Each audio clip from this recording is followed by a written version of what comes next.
Well, a section of the Victorian countryside has become a paradise for kids who stutter.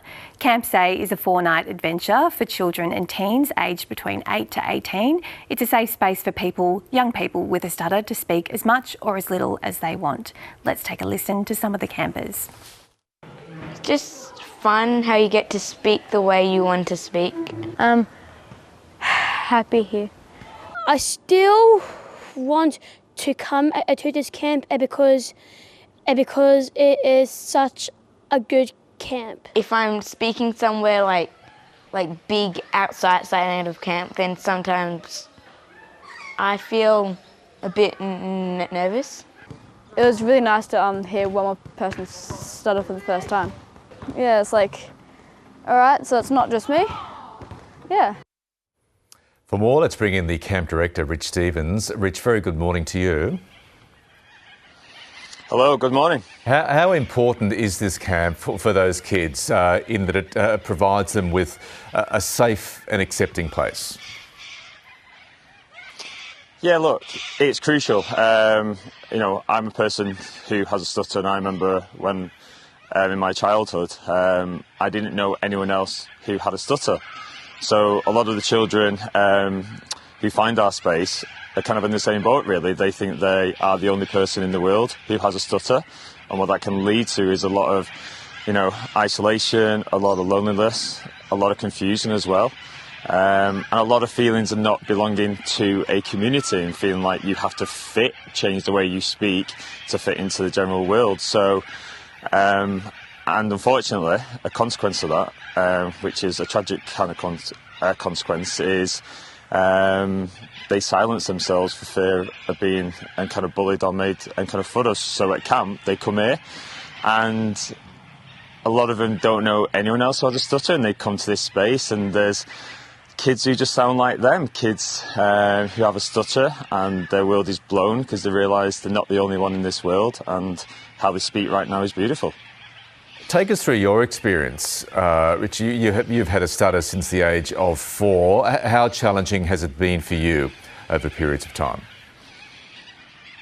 Yeah, like I said, it was really challenging. Like I thought I was the only person in this world, who had a stutter.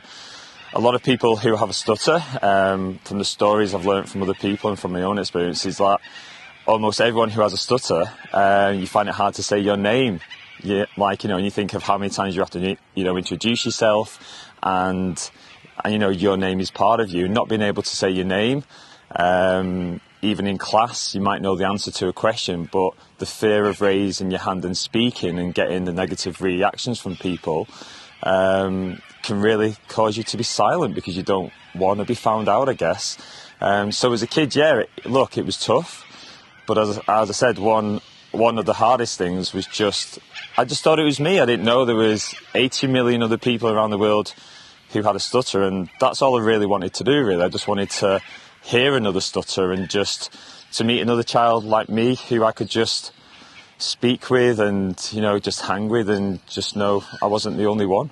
And here you are on TV all those years later, making your point perfectly and magnificently, Rich. So where do the kids come from who attend the camp? So we have kids who come from all across Australia. We have kids who come from all across the States, and we actually have a young person who's come from New Zealand as well.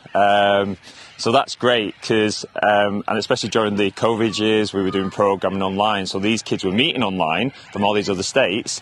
And one of the most beautiful experiences is just when you see them meeting for the first time, when they've been engaging online for years, and then they come to this space. And just a quick one, we had 2 boys who were connecting online for 2 years, one from Western Australia, one from Queensland, and then they met for the first time, and it was just beautiful to see their connection. So yeah, it's open to all kids from across Australia and New Zealand. And it's just beautiful to see them to connect in person, because that's where the true kind of magic happens. Is it life-changing for kids?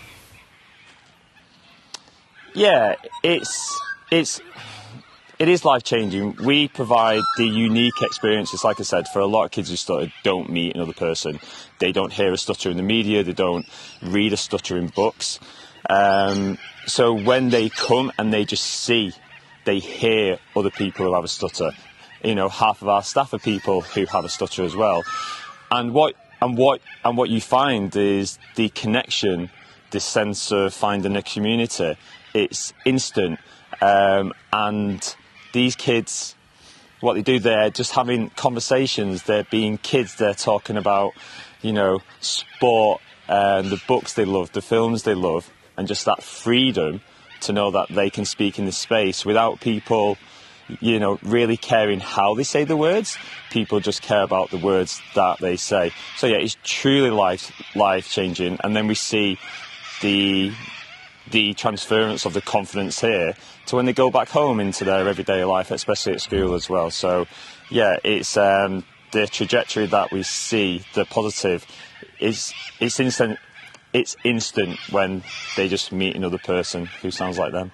Rich Stevens from CAMSA, it's been great having a chat to you. Thank you so much for joining us. Thank you so much for having me on. Thank you. Loved hearing about that and hearing from the kids as well. What a great initiative, yeah. Really special.